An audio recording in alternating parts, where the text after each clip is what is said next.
Começando mais uma revisão aqui, diário de trade do índice e do dólar e também de outros ativos do dia 10 de janeiro, sexta-feira. E antes eu começo a falar minha análise daquele dia, peço que você se inscreva ao canal, a opção vai estar abaixo desse vídeo, curta o vídeo e compartilhe com os amigos. Dessa forma você vai ajudar o canal a crescer cada vez mais. Lembre-se também de ativar o sininho para receber notificação dos vídeos todos os dias. Dito os avisos, bora lá, primeiro falando em relação ao dólar. Antes de falar do dólar, na verdade, vou comentar aqui como que estava o cenário antes da abertura do pregão. Como que poderia abrir aqui, olhando o cenário macro, tá? Aqui, lá fora estava da seguinte forma. Lá fora os índices asiáticos estavam caindo naquele dia, tá? Fechou a madrugada, então, o pregão daquele dia em queda. Inclusive Ásia, principalmente China, né? China caindo forte. Os índices europeus já estavam mistos. Um pouco subindo, um pouco caindo. O DXY, o dólar, estava no 0 a 0. E aí, se a gente for olhar aqui outra coisa, os juros americanos subindo, beleza. Minério de ferro também subindo. O S&P futuro estava caindo, mesmo sem abrir o mercado à vista, já estava caindo até bastante. E o petróleo estava subindo muito naquele dia, tá? E aí, se a gente for ver a DR das ações que mais puxam aqui, que é a Vale, Petro e Itaú, por exemplo, a DR da Vale estava, o pré-mercado lá fora, com 0,35 de alta. E aí, Petro, 1,27 de alta. E Itaú, 0,59, era bem provável da gente ter um gap de alta e o movimento inicial da sexta-feira ser também de alta.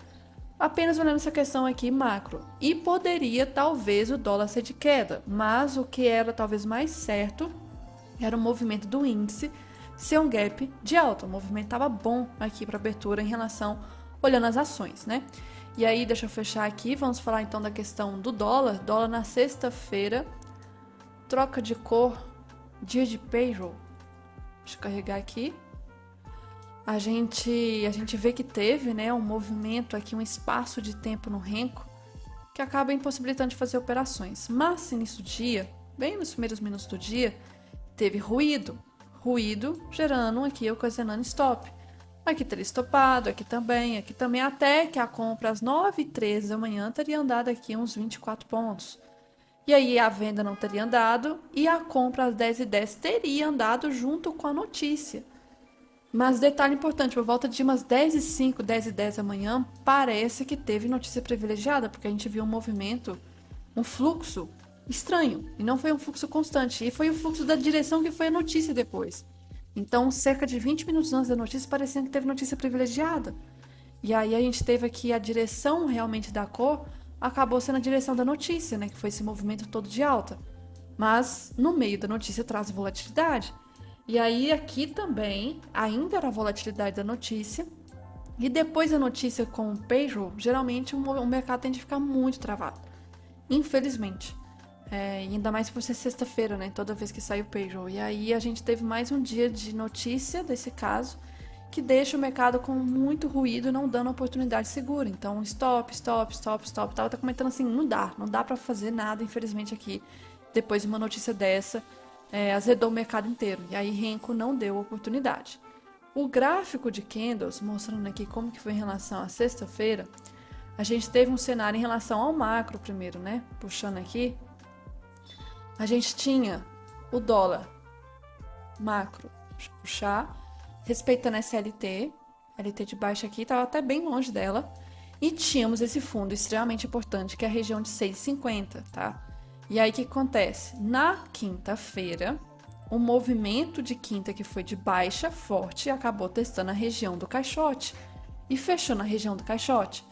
Dia seguinte, sexta, foi um movimento praticamente sem gap, já abrindo com a reação compradora. Quando veio aqui na média 80, eu até comentei, pode ser setup do 80, porém eu não faria a operação de setup do 80 de venda, porque o macro do dólar chegou a cair muito no dia anterior, tá? E aí não seria interessante pensar em setup de venda aqui, infelizmente, e ainda bem, né, porque teria estopado. E esse candle aqui foi o candle que eu comentei que estava com cara de ser notícia privilegiada. Assim, saiu antes da hora para algumas pessoas, porque o movimento foi aqui, não foi lá fora. Teve um movimento, inclusive, forte. Se for ver por barra, essa barra é a barra seguinte, poxa, 40 pontos. 40 pontos antes de uma notícia importante, não é normal isso acontecer. E aí simplesmente veio a notícia que foi nessa barra aqui. Aí a notícia foi na mesma direção daqueles movimentos aqui anteriores. Então, com um cara realmente ser notícia privilegiada, 35 pontos de volatilidade. Só que a gente dá pra ver o que aconteceu depois, né? Morreu. Morreu o gráfico aqui.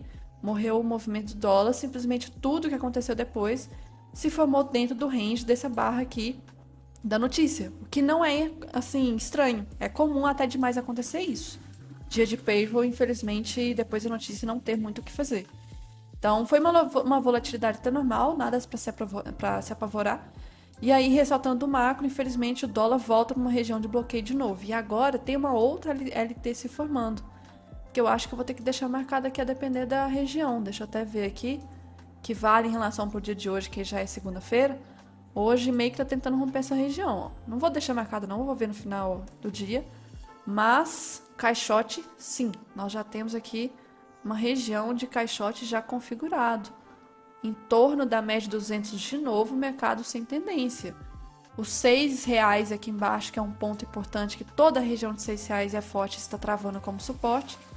E aqui esse ponto importante não passar. O tempo gráfico maior, semana passada não teve definição de rompimento não, porque essa 260 é a 20 do diário. Tá tentando romper ela, passar por ela, tá tentando conseguir. A média de 9 tá cruzando a 20 no dia de hoje, tá? E isso é o primeiro cruzamento que a gente vê. Isso é uma coisa muito importante para o macro do dólar, algo que não acontece desde outubro, quando foi aquele movimento de alta de novo. Então a 9 tá começando a cruzar a 20 de novo, tá? Mas fora isso aqui de figura, por enquanto pode ser um triângulo descendente aqui, mas ainda segue muito travado, muito. Inclusive hoje, segunda-feira, gráfico de candles não teve nada a ser feito. Vou ressaltar mais de hoje amanhã.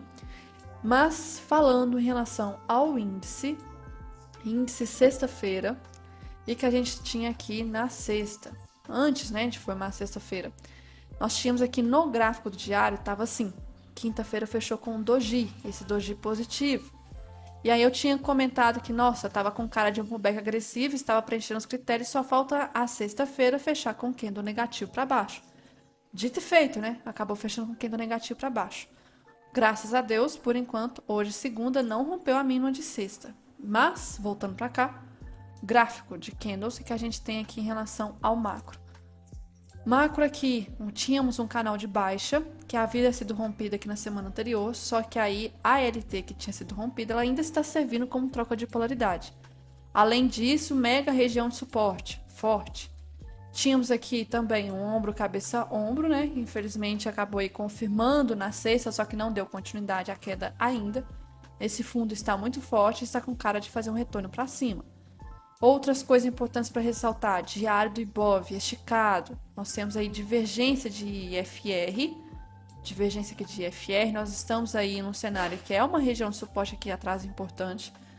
Nós temos a questão de estar sobrevendida até em tempo gráfico maior, tipo semanal, o mensal. O semanal está na média de 200 aqui embaixo também.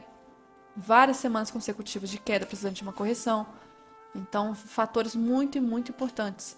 E aí, falando dos 5 minutos de sexta-feira, eu comentei da possibilidade de abrir com gap de alta, né? Por causa do cenário lá fora. E aí, puxando aqui, deixa eu arrastar. Opa!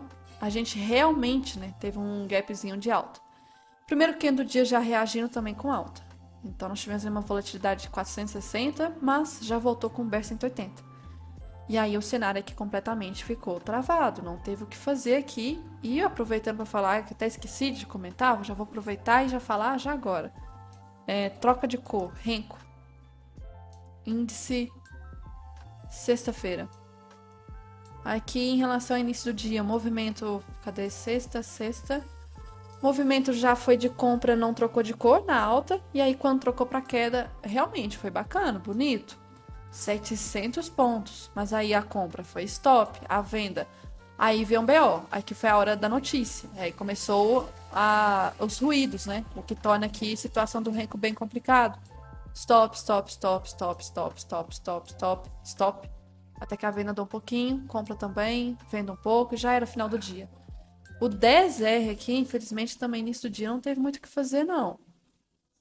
Aqui, início do dia, esse bloco 91 possivelmente não teria dado tempo, tá?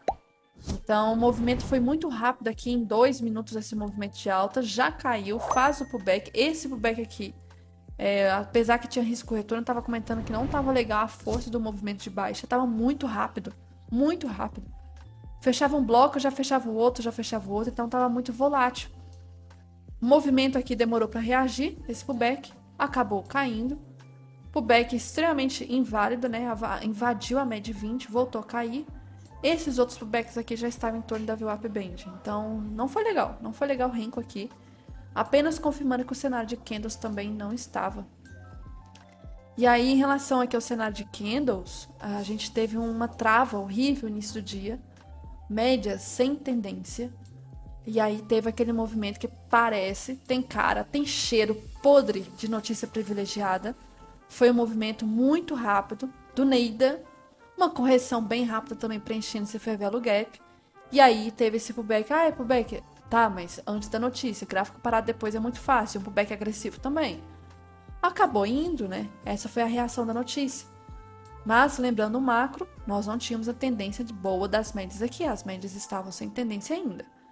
E aí começa uma possibilidade de criar aqui uma tendência. Pensar em reversão pós-notícia não rola, então a gente não faz reversão, evitar stop. E dar esse pullback aqui. Esse pullback eu até estava comentando que o risco desse pullback, se eu puxar o gráfico na hora, deixa eu puxar aqui, 27. O movimento, além do fato de estar meio longe da média 20, tinha a situação de que, poxa, já era para ter caído, né? Um toque, 2, 3, 4, 5, 6, 7.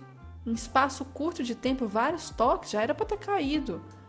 E aí o movimento faz um pullback na média 20, teve gente que chegou a entrar nessa operação. Acho perigosa no sentido que tá derivando, né?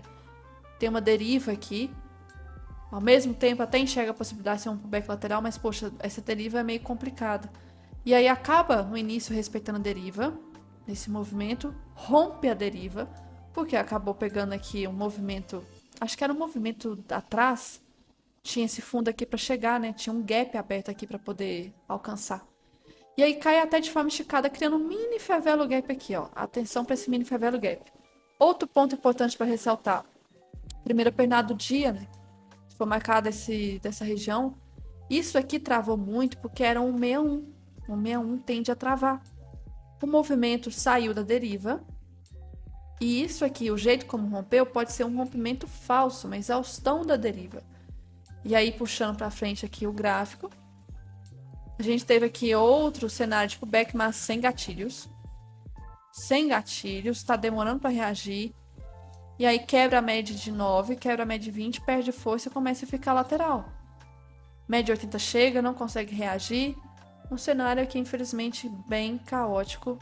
E confirmando pra gente lá no diário do Ibov o candle maravilhoso do diário, que foi esse. Se fosse isso aqui 5 minutos, isso aqui é gatilho de venda no rompimento da mínima. Se isso aqui fosse 5 minutos, tá? Olhando o cenário mais próximo. E aí, já aproveitando para falar, né, em relação já hoje, segunda-feira, então, o que a gente vê segunda-feira? Abrindo, respeitando essa região desse fundo. Eu não consigo ver uma queda saudável de índice, infelizmente. Relembrando os motivos, a gente tem aqui em tempo gráfico maior. Deixa eu colocar no mensal. O mensal tem 4 meses consecutivos de queda. Isso não é normal, não é um padrão normal. Aqui foi a última vez que teve 4 seguidas. Aqui, na verdade, foram 5 e depois corrigiu. Então, pode até ser topo duplo, mas não tá legal caindo assim de forma esticada. Tá precisando de uma correção. Se a gente for olhar, por exemplo, o semanal aqui, a gente tem a questão de estar sobrevendido ainda, né? Média 200, então coisas importantes aqui pra gente. E aí, em relação aqui ao gráfico, infelizmente, sexta-feira eu não vi oportunidades seguras. Não fiquei, assim, achando estranho, porque dia de payroll não é de dar muito mesmo, ultimamente. Dava muito na época da pandemia. Mas, falando aqui em relação a algumas ações importantes de ressaltar, a Vale, né, mais uma vez aí, fechou a semana passada em baixa, de novo, primeira semana oficial ali do mês. E aí, várias semanas consecutivas de baixa no geral, tá precisando de uma correção, tadinha. Não para de cair. E se ela corrigir, é um cenário bom para índice, tá? Se ela voltar a subir. Olha o tanto de dia consecutivo caindo. Inclusive hoje, né, também tá querendo fechar negativo. Então seria interessante para ela, sim, poder subir e ajudar também, né, a questão do Ibov. Já a Petro, eu vou ter que ativar o Ctrl J, Ctrl K, para ficar verdadeiro o movimento aqui. A gente vê que está desqualificando a possibilidade, talvez, de ser um ombro, cabeça, ombro. Se romper esse topo da cabeça aqui, já era. E aí nós temos a possibilidade realmente disso aqui ter ser um triângulo ascendente para voltar a subir, tá? E aí se a Petro subir, vale também, já é ótimo. Mas, quem que preocupa muito? IFNC. Só que IFNC já está começando um cenário aqui de possível correção. Já está precisando muito dessa correção. IFNC é o espelho do Ibov, tá longe da média 20, tem a média 200 aqui embaixo também, tem o IFR que estava e ainda está saindo da região de sobrevenda. Então está precisando muito, muito, muito fazer a correção. Para ajudar o movimento, os DIs também tem que ficar calmo e por enquanto estão bem calmos, ainda bem. Mas tem mais espaço para corrigir, sobrecomprado, longe da média 20, isso aqui não é legal. Graficamente, o cenário está precisando de correção, mas o cenário interno não está ajudando ainda, tá? O Bitfoot, olhando pelo nosso, tá? Que abre às 9 horas da manhã. Na sexta-feira, olha como que foi o gap de alta.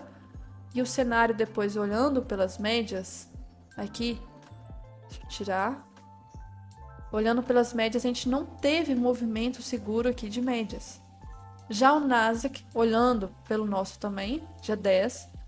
Aqui, na parte da madrugada, não tinha também o que fazer. Cenário caótico de médias, aí teve a pancada da notícia, pullback agressivo. Preenche os critérios pra gente. E isso aqui seria gatilho, talvez pelo 2 minutos tivesse dado um gatilho menor, tá? Então, deixa eu só olhar aqui, dia 10. Puxar de novo. 10 de janeiro. 10 de janeiro aqui, o candle seria esticado demais.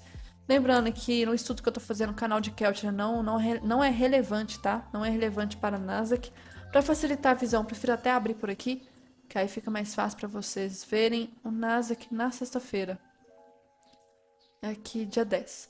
Então, nessa região aqui, às 11h45, então a gente ignora Keltner.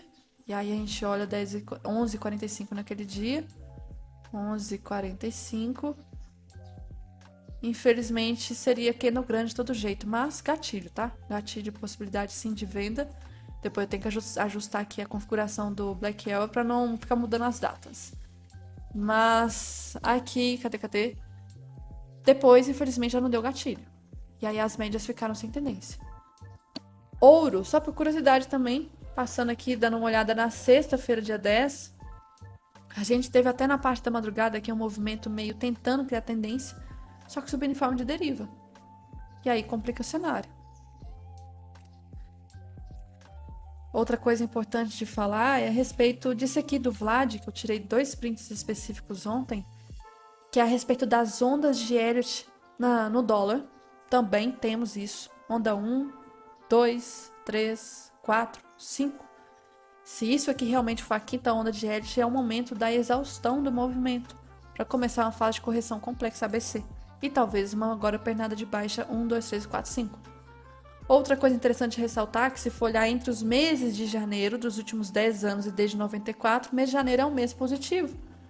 Começa o cenário aqui até o sexto pregão, meio que sobe, mas depois volta a cair. E na partir do sexto pregão aqui, que no caso começa hoje, né? Vem um movimento de alta até o final do mês. Será que vai acompanhar isso? Será que vai? Então, temos esse fator.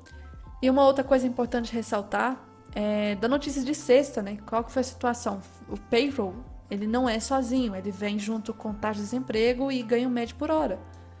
Ganho médio por hora veio conforme esperado, então manteve de um mês para outro.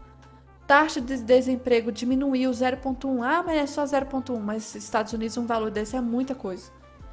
E aí veio abaixo. Se veio abaixo, quer dizer talvez que teve um número maior de pessoas empregadas no mês de dezembro. E o relatório de emprego veio acima de mais esperado. Corrigiu do mês anterior, aumentou ainda desse mês. Então, muitas vagas de emprego. E isso pode impactar a questão da inflação. Então, tem muita coisa acontecendo ao mesmo tempo. Tem a questão do efeito Trump que vai chegar aí. Complicado isso, tá? Falando aqui do cenário lá fora, o mercado também não gostou, não foi só aqui. Então, a bolsa tende a reagir para baixo. O S&P lá fora foi para baixo. foi para baixo o movimento. E o dólar na hora, obviamente, acabou sendo um movimento. Aqui, deixa eu puxar. Movimento de alta. Olha o tanto que subiu. Mas depois acabou ficando bem travado também. O macro lá fora não tá legal. Não tá legal. E não é surpresa, né? Não é surpresa. Porque se for marcar aqui... Cadê? A gente vê um movimento que estava só subindo. Ou seja, topos maiores. E olha o IFR. Topos menores. Não faz sentido isso. E aí nós tivemos o cruzamento de médias aqui agora. E possibilidade de ser um ombro, cabeça a ombro. O S&P não está legal. Dow Jones também não está. Nasdaq não está. Então tá com cara de que vai corrigir essa bolsa. A questão é a proporção. Também vejo notícias falando assim que o número de norte-americanos investindo em renda variável está batendo um recorde. Ou seja, as pessoas lá estão focando muito em renda variável. E isso é um grande perigo, porque se focar justamente nesse período que tem muito varejo focando em renda variável, é um período que pode ser de queda de bolsa. E aí, se a gente for olhar o DXY, infelizmente o dólar não para de subir. Não é estranho que isso venha acontecer, mas lembrando, o dólar, isso aqui que eu estou olhando não é o dólar comprado ao real, não. Isso aqui é o dólar global. O dólar global não para de subir. O impacto do dólar aqui tá como se fosse na época lá da pandemia, tá? Inclusive, o último movimento aqui que chegou nessa região foi em 2022. Então, está muito forte o dólar. Não é só aqui, lá fora também está. Até o próprio norte-americano está sentindo muito a questão do dólar. Eu vi ontem um cara falando assim, nossa, que as coisas nos Estados Unidos estão muito barato. É um combo de hambúrguer no McDonald's, por exemplo, $18. Gente, $18 por norte-americano é caro. A gente compara, tudo bem, tá, mas... Para o norte-americano, $18 um combo simples de McDonald's, $18 é muita coisa. Isso olhando lá na cidade de Nova York, eu tava vendo um vídeo. Então as pessoas ficam, mas se comparar, dólar não sei o que, dólar alto é bom pro norte-americano. Não é. Se for ver no geral, pro povo ali também é complicado o dólar alto. Então tem muita coisa global acontecendo. E aí o nosso EWZ, que é o Ibov ETF junto com o dólar, é como se pegasse o movimento do nosso Ibov aqui junto com o dólar e desse o resultado em peso. O EWZ está fazendo ainda pullback. Um pullbackzinho aqui, pullback agressivo. Então, complicado. Mas não é só aqui que está complicada essa questão do dólar também, né? O VIX está paradinho, o minério de ferro tá ok. E uma coisa que eu quero comentar é o petróleo.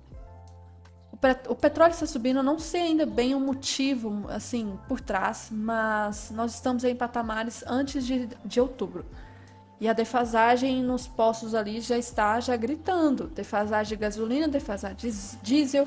E aí, será que a Petro vai aumentar aqui? Vai passar para o consumidor final esse valor? Será que o governo vai aguentar essa bomba que pode impactar a questão da inflação? Será que vai aguentar? Porque o petróleo está subindo no mundo, não é só aqui. Outra coisa também que eu vi esses dias, que eu tenho que ter muita paciência para não sair brigando com as pessoas no meu Instagram privado.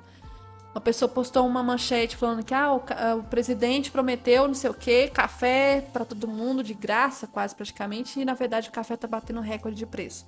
Aí é culpa do presidente. Gente, lembre de uma coisa, commodities é cotação internacional. Então nós tínhamos que parar de ter a cotação internacional. Gente, pense como um produtor. Você, produtor de café, você vai querer vender na cotação nacional? É muito melhor você querer exportar. Então vamos criar medidas para forçar o produtor a não exportar, vender o produto interno. Então, assim, não é que o café tem... A questão do dólar também impacta muito, que o dólar está subindo impacta mais ainda o preço das commodities. Mas o dólar não está subindo só aqui, é no mundo. Realmente, está subindo mais ainda aqui. Só que as commodities, elas estão subindo no mundo também. E o café está subindo. Está subindo, não é só aqui, é no mundo todo. Mas nós somos o país produtor de café, nós não poderíamos sofrer com essas coisas. Pois é, mas é aquilo, cotação internacional. Vira para o produtor de café e vira para ele e fala assim, você vai parar de vender na cotação internacional, você vai focar no comércio nacional e vai vender no preço daqui. Vira para ele, fala se você vai querer fazer isso. Não vai querer fazer isso. Então, o ouro, se for olhar aqui só por curiosidade, está paradinho. Juros americanos ok. acho que daqui desse gráfico, beleza, não tinha mais nada para comentar. Outra coisa para comentar, olhando pelos contratos em aberto da B3, um investidor não residente, ou seja, o estrangeiro, segue ainda com contratos em aberto de compra no índice. E isso aqui é extremamente importante, porque torna visível que esse movimento de queda, deixa eu mudar aqui, esse movimento de queda que o Ibov está fazendo, por mais que esteja forte, não é um forte que está se indicando pela tendência do estrangeiro que vai ser para quebrar fundos e fundos e fundos e vai virar uma tendência agora de baixa de índice, porque o índice não está em tendência de baixa. O índice está em tendência de alta. Do macro, do macro, do macro, do macro. Só o micro do diário que está em tendência de baixa. Só isso. Então, assim, ainda estão comprados. Eles podem estar vendidos nas ações, mas eles estão comprados aqui em relação a Ibov. É como se fosse hedge, proteção. Vende ações e compra Ibov. E eles estão com posições abertas de compra em Ibov. Outra coisa também, comentei semana passada. Não estranhe se o dólar voltar para patamar de R$6 ou até abaixo de 6. Nós temos aqui duas paredes para o preço trabalhar. Uma parede de compra, que é essa de R$6 e 5,85 na verdade. E uma parede de venda, que é essa aqui, deixa eu ver qual que é o preço, 6,200. Então, o preço trabalhando entre essas duas regiões é o mais normal possível também. Outra, que é em relação ao Ibov, também comentei que seria bem difícil o Ibov cair, porque tem uma parede muito forte em 118 mil. Olha a parede crescendo de novo aqui. 118 mil foi basicamente o fundo do Ibov. Foi o fundo aqui. Então tem uma posição muito forte de compra para tentar defender essa região, tá? E não é pouco, não é muita. Outra coisa em relação... Esse gráfico aqui também, o Market Waves, aqui, ele fez esse comentário em relação ao gráfico da Petro que eu achei sensacional, né? Porque eu também vejo esse triângulo ascendente, a possibilidade. Ele até enxerga aqui, olhando mais macro, né? Ele enxerga o rompimento, figura de Elliott aqui, onda 1, 2, 3, 4, 5. Ou seja, bater novas máximas de Petro. Não seria estranho para mim se isso acontecer também. Aqui muitas pessoas estão vendo essa questão do Ibov chegando na média de 200, então tô achando que tem muito bloqueio, sabe? Aqui, aí vem o problema, que infelizmente lá fora, só relembrando, o cenário não tá legal. É muito difícil de conseguir imaginar um cenário onde que a gente vai performar bem e um cenário que o mundo está assim, apocalíptico. E sexta-feira foi um cenário complicado, ó. Simplesmente, na sexta-feira o S&P em um dia perdeu o valor de toda a B3. O valor de mercado da B3, praticamente. Do Ibovespa em um dia, para vocês verem como que a gente é uma bosta, praticamente. Um cenário também que me preocupa em relação aos juros lá fora. Porque juros nos Estados Unidos impacta também o mundo todo, ainda, né? Os Estados Unidos é a mãe, infelizmente, do Ibov e do mundo todo, praticamente. Dow Jones me preocupa também, olha lá o cenário, se vocês forem ver, olha a linha que tá passando aqui desde final de 2024, tá? Esse é o gráfico diário. Tá rompendo essa região. Então, no geral, não tá fácil. Não tá coincidindo o cenário aqui com lá fora.